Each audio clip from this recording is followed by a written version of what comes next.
গ্রামের ছোট্ট মসজিদে আলো জ্বালানোর দায়িত্ব ছিল রিফাতের।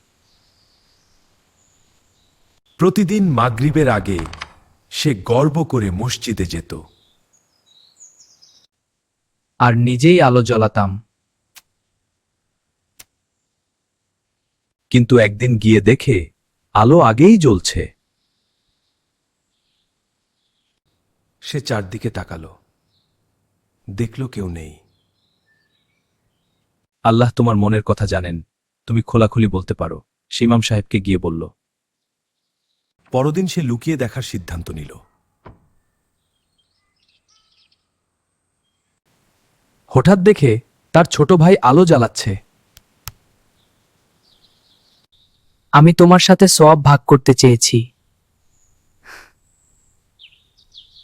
সেদিন থেকে মসজিদের আলো দুই ভাইয়ের হাসিতেও জ্বলতে লাগলো।